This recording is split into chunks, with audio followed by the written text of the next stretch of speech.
Hi, Hello, I'm Tina, and this is, Ben. and we're living off the hill. Yep. Today we wanted to share with you Serengeti's survivor story. But look at this face.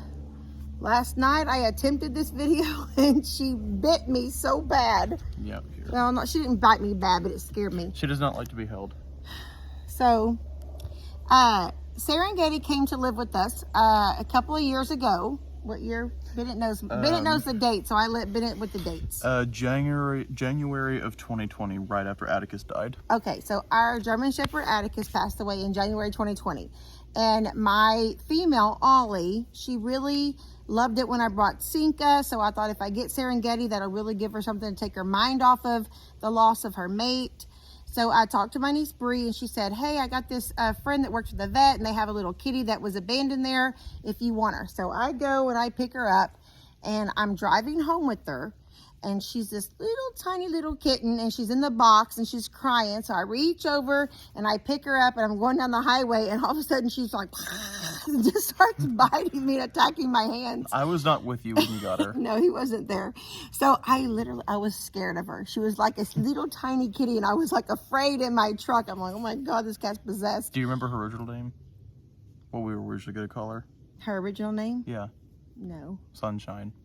She was no piece of sunshine. Yeah, I'll tell you that we were right originally now. going to call her Sunshine. She's no sunshine. Anyway, so after we got her home, we did name her according to her character traits. Yeah.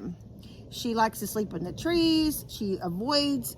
Everything's on her terms. If she wants to be pet, she'll come to you. If she does not want to be pet, she will avoid you. So we had watched that series on the Discovery Channel, I believe it was, called The Serengeti, and we decided that she is a cat from the Serengeti. So that's where she got her name, Serengeti. Mm-hmm. So we had her. Everything was fine. She was loving living here with us. She's climbing right now. Oh, yeah, she's climbing. Let me see the post. She's climbing the fence post, yeah. She's over there climbing up the fence post right now. See her right there. There we go. Okay. There we go. All right, so that's our Serengeti. So she's been living here with us, and everything's been really nice.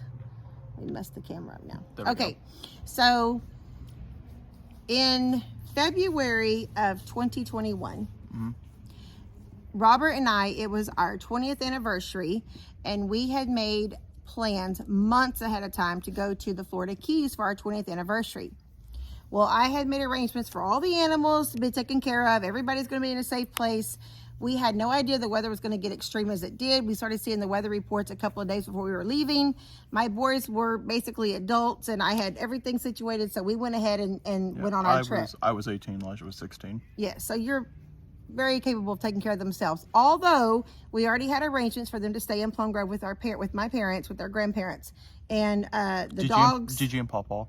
The dogs were taken care of, and I had a plan for the cats. They had warm little igloo houses here.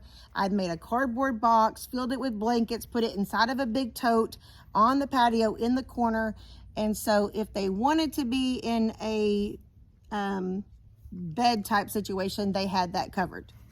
So Robert and I land in Miami, and we're driving down to the Keys. I get a phone call from Elijah, and he says, Mom, Bennett brought the cats to G's house. We didn't have the brothers at the time. We only had Cinca and Serengeti. Yeah. And I'm like, what? And Elijah's like, yeah. And Serengeti jumped out of the car and took off. And so I tried to, well, hold on. I tried to say. You're going too fast. I'm going too fast. Yeah. Okay. Y'all left on Saturday, February 13th, 2021 was the day y'all left for Florida. And that was the same day that I took Bella to Dustin's house in New Caney. And that was the same, well, no, y'all brought Ollie to G's because she was already there. Y'all took her in the kennel, I think, Friday afternoon. Yes. And then, so Saturday, I took Bella to Dustin's, and then, Elijah and I got in my car with our luggage and everything, and we had Cinca and Serengeti with us. And I actually asked Dustin, can I leave the cats with your house? Because they were, Tuesday night, we were supposed to get temperatures nearing 0. So I didn't want to take any chances with the cats. I wanted them to have a warm, heated place to sleep. And so I said, Dustin, can I leave them at your house? And he said, no, I don't. Dustin said no. And he said, I think, yeah, Addie at the time. Yeah, she didn't like cats. He had a German Shepherd also that did not like cats. Yeah, Addie would probably not like it. And so, okay, fine. So we took her to G's house, and we left him in. G has like a laundry room. A detached laundry room building that is insulated. And we made a kennel. That's where Ollie was staying. Ollie had her kennel. Ollie was in there with her light. She had a kennel and she had a heat lamp, and there were some baby goats in there. So there was a couple of things that my dad was utilizing the detached laundry room for. So they had a warm, insulated place to sleep. And so yeah, we took him over there. That was Saturday, February 13th, the day y'all left. And then that night, that was our first night there. The snow did not come until Sunday night. If y'all, for example, if y'all go back and watch Ellie's YouTube channel, Flip Flop Farmer, if you go back to February 15th, 2021, you'll see the video of me, Ellie, and Elijah, playing in the snow and riding on the four-wheeler with the sled. That was Monday the 15th. At that time, the cats were staying in the house. Let's get back to Serengeti story. I'm just saying that this is when this was all happening. So, Serengeti story is, she's kind of a little bit on the wild side to begin with. He takes her to Plum Grove. He lets her out. She's not in a kennel. She's not in any kind of a container. I did not let her out of the laundry room. She did not leave. She got in the laundry room. Yeah. And there was no actual door. I think there was a blanket over the door. It was when we were taking them home that I think she did to, I think, Elijah or me. I can't remember who it was. Someone was holding her and she freaked out and he dropped her and she took off into the woods. Okay, so Serengeti got spooked and she run off. So time passes and we look for her. We get back from Miami. Robert and I we take the dogs over there. We're walking the riverbank. We went out in the fields. The boys and I, we called and we called and we called, and we thought maybe if she saw our dog Ollie, she would come to her. I went to church and lit a candle.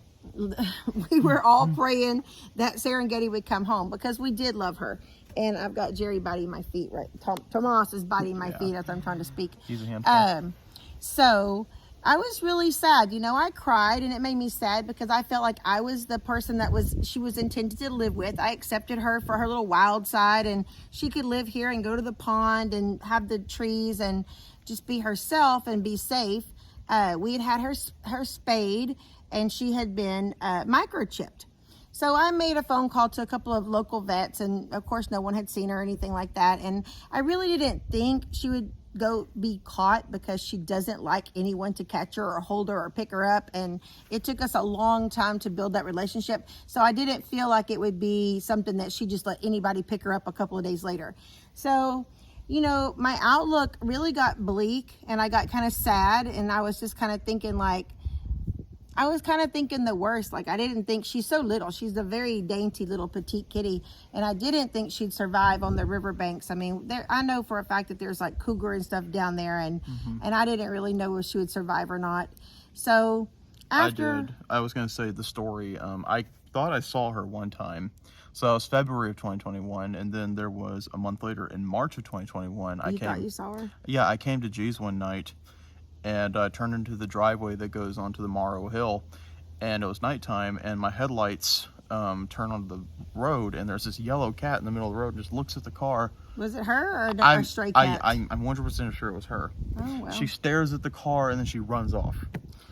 And I'm like, oh my gosh, was that Serengeti? And, by the time she probably ran off, so it's like, well. So we still didn't find her. So, I had kind of you didn't tell me about that story, though. I'm pretty sure I did. I don't think I've heard that story. So I had given up hope on the little Serengeti. So in the meantime, that's when my dad offers me the two boys that he had found in his barn, Tom and Jerry. So I said, yes, I would take them, and all of a sudden, 7 or 8 months passed by. June of 2021. June of 2021. It was the day, I don't know if you remember. July. It was June. It was the same day that me, you, Elijah, Dustin, and Joe went to the beach with Elijah's friend. And there's this picture of Carly in the water. It was. This is why Bennett's helping me with this story, because he does not forget anything. I have hyperthymesia, I think is the name of the condition I have. It's like I have a numerical memory. He has one of those, instead of a photo memory, he never forgets anything. Oh no, I can see pictures too. Okay, so we get a phone call. one day, and it's the vet's office, and they say that they had a cat that had been brought in to be spayed, and they shaved her stomach, and when they shaved the stomach to spay her, there was a tattoo, and that is something they do in case, you know, a cat gets lost and they go back in, they don't have to go through another surgery. There's an identification tattoo saying that they've already had that surgery. So as soon as they stop, It's just that sun is so much. you want to scoot this way? It's fine. It's fine. It's fine. Anyway, so as soon as they shaved her little tummy for the surgery, they saw the tattoo. So they checked for a microchip, and it turned out that she was microchipped and registered to me. So I get the phone call from the vet's office asking, did we have a little yellow tabby cat named Serengeti? And I said, oh my gosh, I used to have one. And she said, well, she's been brought in.